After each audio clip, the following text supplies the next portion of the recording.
The Torah and the Ten Commandments are the basis of liberty.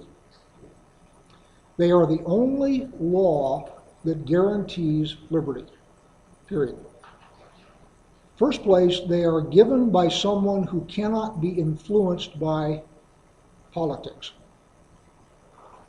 So what we're seeing in this country, for example, is how we have this Constitution, and all three branches of government find reasons of expedience to whittle it away.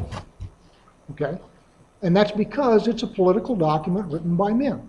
So other men feel able to change it. The nice thing about the Torah is it isn't a political document. It is a political document, but it's not written by men. And so men can't change it.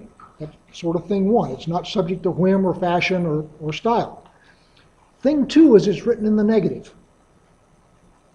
And that is extremely freeing. You know, when you talk to somebody who doesn't think about it very deeply, well, it says I can't do this and I can't do that and I can't do the other thing. No, no, no, no, no. It's just negative. Right? You've heard that, I'm sure.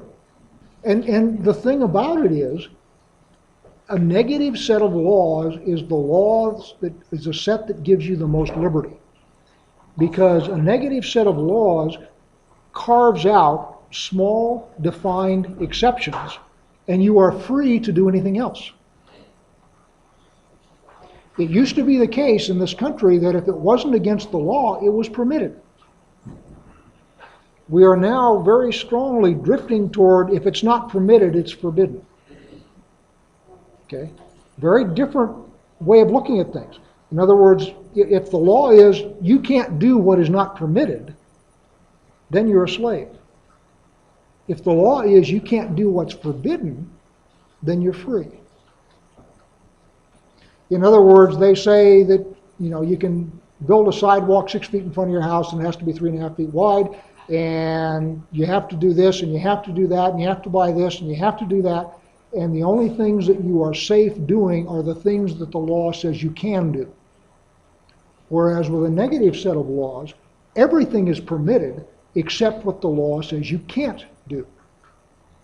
And there's a whole lot more stuff available to you in the negative space than there is in the positive space. And so what God is saying here in his Torah is I have a very limited and specific negative space. Don't take my name in vain. Don't violate sacred relationships. Don't destroy the other name or body. Guard the reputation of others. And then don't destroy yourself. That's the negative space. Well, gee, there's a whole lot that doesn't encompass. So if you want to be a butcher, a baker, a fireman, or a candlestick maker, or you want to go out and trek the desert, anything you want to do is okay. Which is a very free place to be. Several people have said, and I don't know who to attribute this to, it's somebody like C.S. Lewis or G.K. Chesterton or Winston Churchill, one of those guys, says that a person who will not live by the 10 Commandments will be governed by the 10,000 Commandments. And that's where we are.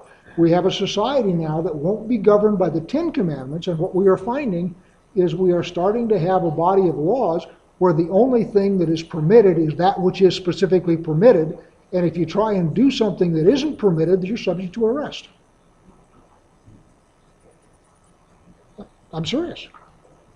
And that's the difference between the negative and the positive space. You really want to live in a negative set of rules because that's where your liberty is. That's the greatest liberty.